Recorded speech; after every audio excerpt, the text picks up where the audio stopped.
What's up, everybody? It's Ryan, and I've just finished watching Sony's press conference from E3, and all I can say is wow. I mean, they really knocked it out of the park. I have nothing against, people who play Xbox, fans of Microsoft, anything like that, but I'm just going to say Sony really kicked Microsoft's ass today. And I think if you look at it objectively, you'll definitely be able to tell that. The PlayStation 4 delivered three really interesting points that were essentially daggers in the in the Xbox One. First of all, no used game fees. They're not going to disallow used games. You can lend games to your friends. Disc-based gaming is very much intact with PlayStation 4. It's pretty much the exact opposite of all the negative press that Microsoft have been getting.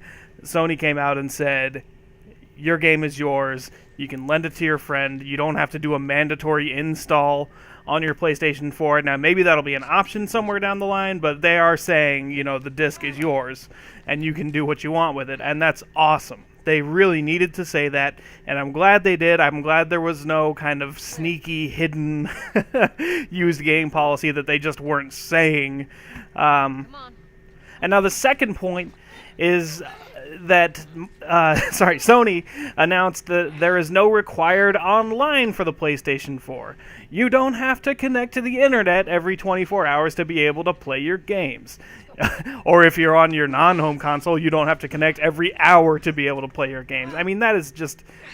I don't understand the logic behind that move by Microsoft. I'm sure they have a reason for it and has something to do with the, digital rights that goes back to the used game issue. But anyway, PlayStation 4, you do not have to be online. If you want to stay off PlayStation Network for a month and play games offline, you can do that because they are your games. Sony is not going to stop you from playing your games the way you want to play them. And that is, I shouldn't even have to say that that's awesome. That should be a given. You buy a game, you can play it offline or online, and you don't have to sign into the internet to authenticate that it's your game. You bought it. It's your game. You play it. It's just, so, bravo to Sony for also announcing that. Thank God. I was afraid that they might announce that they had something similar in mind, so they didn't. Awesome.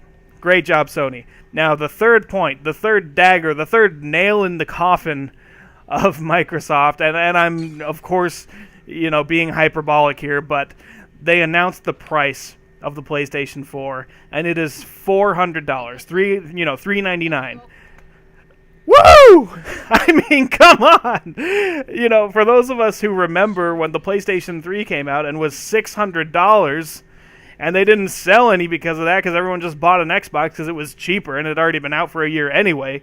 So Sony learned from that mistake. They're releasing it at a very low price, a very affordable price. I mean, for a new console, that's great.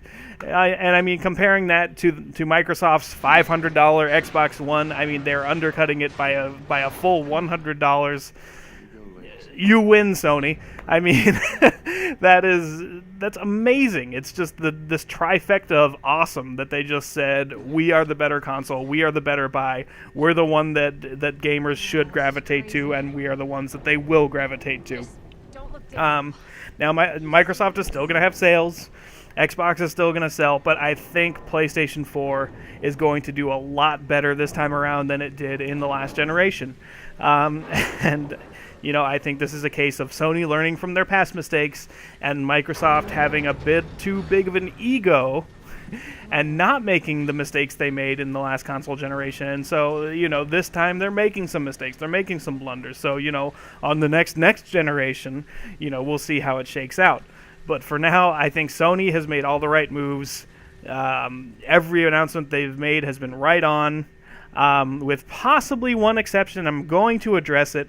The thing that some people are complaining about is the fact that for the PlayStation 4, if you want to play online multiplayer, PlayStation Plus subscription is required. And so that's similar to the Xbox 360 now, that you have to have an Xbox Live membership, which costs money.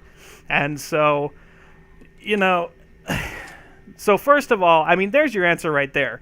Does that mean that you shouldn't buy a PS4 and just get an Xbox 360 because PS4 is charging for internet anyway? No. Of course not. Microsoft's been doing that for years. And so the fact that Sony's doing it, I mean, I wasn't happy when I heard about it, but at the same time, I wasn't completely surprised either. PlayStation Plus is less than $5 a month. It's not a huge financial burden. And so I think in the long run, this isn't going to hurt their sales too much, although it is, I mean, certainly some people are going to be really angry about it. But I think that the required PlayStation Plus subscription to play online is a good thing for the following reasons. I think, it's going to improve the quality of who's playing online, because if you're paying for an online subscription, you're going to behave better to protect that subscription. You don't want to get banned on an account that you're paying to play on, okay? So cheating, I think, is going to decrease. Hateful messages that could get you suspended. I think that's really going to kind of not be as much, as long as Sony is more willing to crack down on that kind of behavior. I don't think they do enough with the current PlayStation 3. But I think, if we're paying for our online experience, they're going to have to be a little more vigilant of people who are working to ruin that experience. And so I really hope, when we're talking about lag switchers, we're talking about glitchers, we're talking about cheaters, we're talking about people who send hateful, racist messages to people, I'm hoping that behavior is going to decrease, and we'll see a marked decrease in that behavior for the reason that hopefully Sony will be cracking down more on it. But also, a lot of the people who are playing online who shouldn't be at the moment, whether we're talking about young kids who, if their parents had to pay for an online subscription, probably wouldn't, or if we're talking about people who don't even have internet, who are like stealing their neighbor's internet, those kind of people probably can't afford to make a PlayStation Plus membership, and therefore would be less likely to play online. I'm not saying that it's going to solve these problems across the board, but hopefully it will decrease them. And so I think in that way it's kind of a positive. And so I think that's all I'm going to say for now. I'm not going to comment on the games that were shown at Sony's press conference. I am planning on releasing a video later in the week where I talk about kind of what my favorite videos from E3 were. And since E3 is not over yet, I don't want to leave out any of the videos that are going to be shown on Tuesday or Wednesday. I'm recording this on Monday night, of course. So that's going to be all I have to say for now. Once again, congratulations, Sony. Woo! You really kicked ass on this press conference. I mean, I think they got everything right. Let me know in the comments what you think. Are you going to be buying a PlayStation 4 on day one like I am? I certainly am. Or do you think that this online subscription to play, the required PlayStation Plus is a bad thing? Just let me know what you think in the comments. Let's talk about the PlayStation 4 and this amazing announcement of the $400 price. And so that's it. Thank you for watching, everybody. Hope you enjoyed the video, and I will talk to you later.